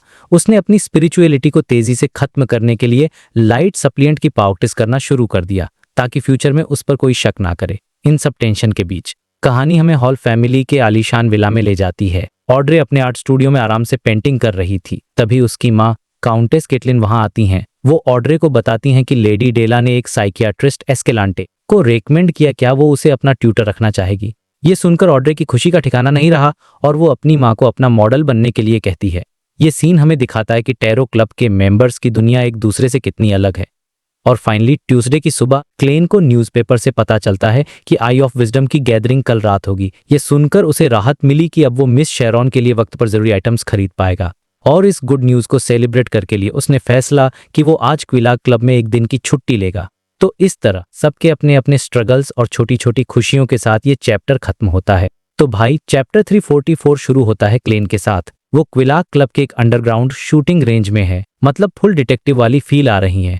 वहां वो अपनी शूटिंग प्रैक्टिस खत्म करने के बाद अपनी रिवॉल्वर की मस्त सर्विस कर रहा है। लेकिन दोस्तों, ये कोई नॉर्मल रिवॉल्वर नहीं है और ना ही इसमें नॉर्मल बुलेट्स हैं। वो अपनी बुलेट्स का रेशियो सेट कर रहा है, जिसमें purifying bullets, demon hunting bullets और एक्सॉर्सिंग बुलेट्स थीं, और रेशियो था 3:1:1, मतलब बंदा हर तरह के सुपरनेचुरल खतरे के लिए हमेशा तैयार रहता है, चाहे भूत हो, डीमन हो या कोई और मॉन्स्टर। ये छोटी सी डिटेल हमें दिखाती है कि क्लेन कितना ज्यादा केयरफुल और प्लान करके चलने वाला इंसान है। खैर, अपना काम खत्म करके वो फर्स्ट फ्लोर के हॉल में वापस जाता है। उसे पता चलता है कि आज के मेन्यू में लिमिटेड डिश है pan fried dragon bone fish. नाम से ही कितनी फैंसी लग रही यार। जैसे ही वो बफे कैफेटेरिया में एंटर करता है, उसे अपना एक पुराना जानने वाला दिखता है, तालिम डुमोट। तालिम एक घुड़सवारी सिखाने वाला टीचर है जो एक गरीब नोबल फैमिली से आता है। वो बेचारा अपना लंच खा रहा था, लेकिन उसका ध्यान कहीं और ही था, जैसे किसी गहरी सोच में डूबा हो। क्लेन अपनी प्लेट लेकर उसके पास जाकर बैठ जाता है। तालिम क्लेन को देखता है और कुछ सेकंड्स की चुप्पी के बाद एक बहुत ही अजीब सवाल पूछता है। वो कहता है, शर्लॉक, क्या तुम ऐसे किसी को जानते हो जिसके पास अजीब एबिलिटीज हो और जो बहुत पावरफुल हो? अब सोचो, यह सवाल उसने किससे पूछा? उसी से जो खुद एक बियॉन्डर है। क्लेन के तो मन में आया होगा कि भाई तेरे सामने ही बैठा है, लेकिन वो डायरेक्ट जवाब नहीं देता और उल्टा पूछता है कि तुम करना क्या चाहते हो? तालिम कुछ बोल नहीं पाता और थोड़ी देर बाद एक झूठी मुस्कान के साथ कहता है, कुछ नहीं, बस ऐसी जिज्ञासा में पूछ रहा था। लेकिन क्लेन का दिमाग तो शार्प है। उसे तुरंत याद आता है कि पिछली बार तालिम ने उससे पूछा था कि क्या करना चाहिए अगर किसी ऐसे इंसान से प्यार हो जाए जिससे नहीं होना चाहिए। तो क्लेन मन ही मन में पूरी कहानी जोड़ लेता है। उसे लगता है कि तालिम शायद किसी को रास्ते से हटाने की सोच रहा है, मतलब किसी का मर्डर करवाने की। यह सोचकर क्लेन को भी थोड़ा शौक लगता है कि यह बंदा इतना आगे तक का सोच सकता है। यह सीन काफी डार्क है और दिखाता है कि नॉर्मल लोगों की दुनिया में भी कितनी कॉम्प्लिकेटेड प्रॉब्लम्स हो सकती हैं। तालिम फिर टॉपिक चेंज करता है और बताता है कि एक रिपोर्टर माइक जोसेफ तुम्हें कुछ दिनों के लिए एज ए बॉडीगार्ड हायर करना चाहता है। यह एक नया कमीशन है, पर क्लेन अभी कोई पक्का जवाब नहीं देता। तभी अचानक क्लेन को एक औरत की प्रार्थना सुनाई देती है, लेकिन यह आवाज सिर्फ उसे ही सुनाई देती है। यह आवाज थी मिस मैजिशियन की, यानी फॉर्स की। वो फाइनली रेडी थी पैसे सेक्रीफाइस करके अपना नेक्स्ट सीक्वेंस का फॉर्मूला खरीदने के लिए। क्लेन जल्दी जल्दी अपना खाना खत्म करता है और एक लाउंज में जाकर खुद को स्पिरिचुअली सील कर लेता है कि कोई उसे डिस्टर्ब ना कर सके। और फिर वो ग्रे फॉग के ऊपर चला जाता है अपनी सीक्रेट जगह पर। वहां उसे पता चलता है कि मिस मैजिशियन ने 450 पाउंड सेक्रीफाइस किए हैं। दोस्तों, यह बहुत बड़ी रकम है।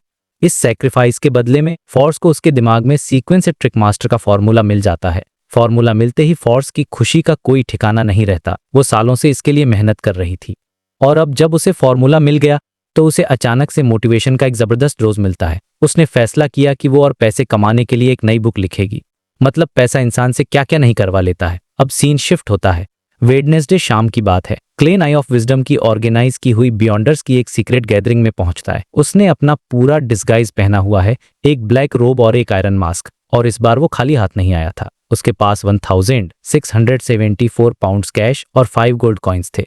यह उसके अब तक की सबसे ज्यादा वेल्थ थी। गैदरिंग शुरू होते ही एक लेडी, जिसके पीछे शायद कोई आर्टिसन था, बेचैनी से पूछती है, पिछली बार जो ब्राइबर फॉर्मूला बेच रहा था, क्या वो यहाँ है? क्लेन शांति से जवाब देता है, मैं यहाँ हूँ। वो लेडी क्लेन को कैश के बदले एक बियॉन्डर वेपन ऑफर करती है। वेपन था होली सनबर्ड के पंखों से बना हुआ एक विप। यह विप अनडेड मॉन्स्टर्स के खिलाफ बहुत पावरफुल था, लेकिन इसकी एक बहुत बड़ी प्रॉब्लम थी। इसकी ड्यूरेबिलिटी सिर्फ 13 मंथ्स की थी। क्लेन के लिए यह डील इतनी अच्छी नहीं थी क्योंकि उसे लॉन्ग टर्म सॉल्यूशन चाहिए था। तो यहाँ क्लेन ने लगाया अपना मास्टर स्ट्रोक। उसने उस लेडी से बात करने के बजाय सीधा गैदरिंग के organiser mister I of wisdom से कहा कि आप मुझे उस सन ब्रोच की डिटेल्स और कीमत एक पेपर पर लिख कर दीजिए। यह बहुत ही स्मार्ट मूव था ताकि कोई उस ब्रोच के लिए बोली लाकर कीमत ना बढ़ा दे। आई ऑफ विजडम डिटेल्स लिखकर क्लेन को देता है और भाई वो ब्रोच तो एक्सपेक्टेशन से कहीं ज्यादा पावरफुल निकला। वो एक ग्रेड 2 सील्ड आर्टिफैक्ट था जो अपने आसपास 10 मीटर के एरिया में अनडेड क्रीचर्स को ऑटोमेटिकली खत्म कर देता था और साथ ही पहनने वाले को कई तरह के होली स्पेल्स यूज करने की पावर भी देता था।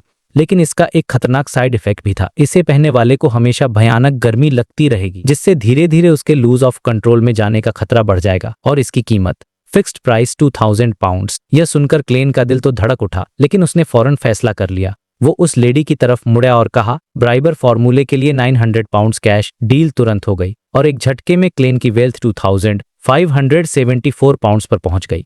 मतलब बंदा एक ही रात में अमीर हो गया।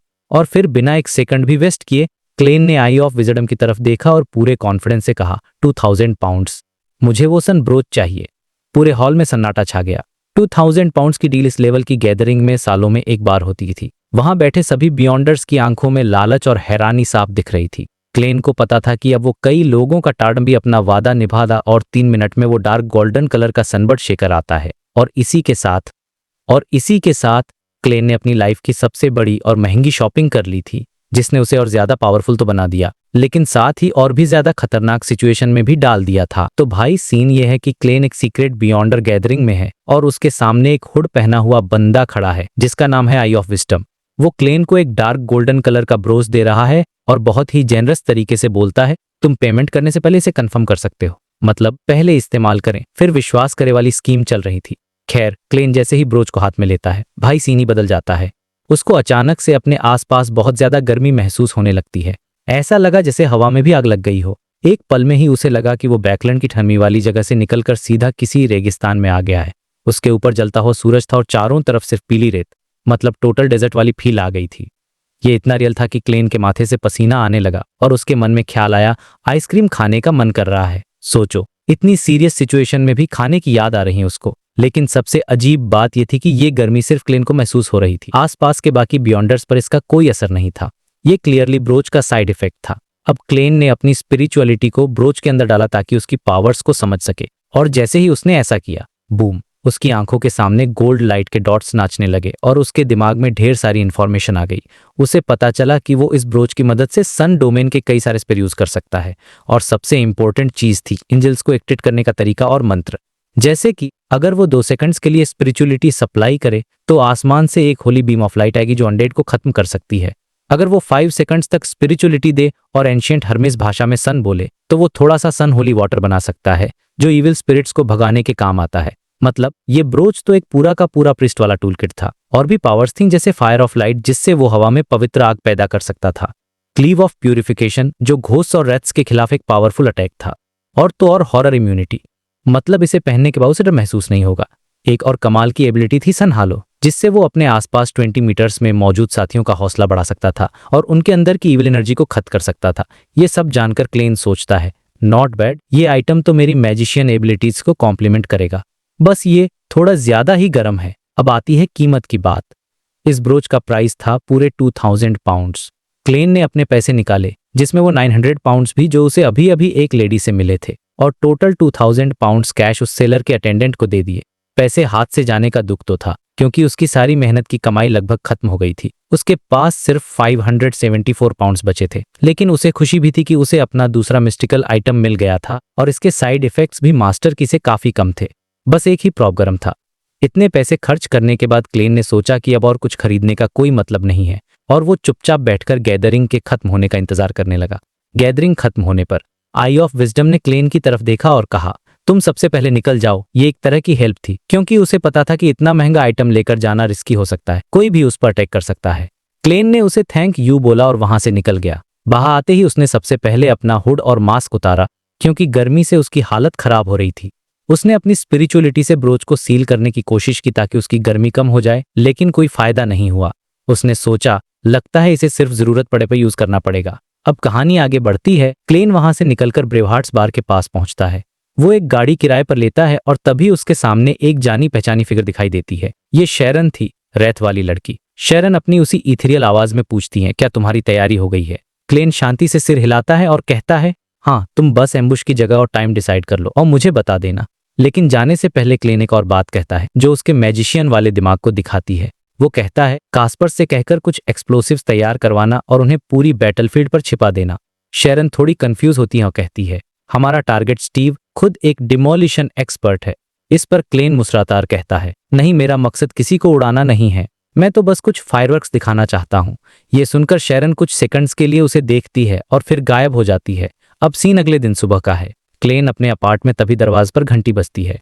दरवाजा खोलने पर सामने एक रिपोर्टर खड़ा था जिसका नाम था माइक जोसेफ। वो क्लेन को बताता है कि उसे एक इन्वेस्टिगेशन के लिए शहर के सबसे खतरनाक इलाकों जैसे ईस्ट बरो और डॉक एरिया में जाना है और उसे अपनी प्रोग्रेशन के लिए एक बॉडीगार्ड चाहिए। वो क्लेन को इस काम के लिए 10 पाउंड्स ऑफर करता है, चाहे कुछ हो या न हो। ये क्लेन के लिए एक नॉर्मल डिटेक्टिव वाला मिशन था जिसमें न कोई बियॉन्डर था, न कोई अजीब केस। वो मन ही मन सोचता है, फाइनली एक नॉर्मल मिशन मिला, बस एक ही सच होता है। लेकिन उसे पता था कि उसे शैरन के प्लान के लिए रेडी रहना है, इसलिए वो माइक से कहता है कि वो कल सुबह आकर कंफर्म करे कि वो फ्री है या नहीं। माइक के जाने के बाद क्लेन थोड़ा रिलैक्स महसूस करता है।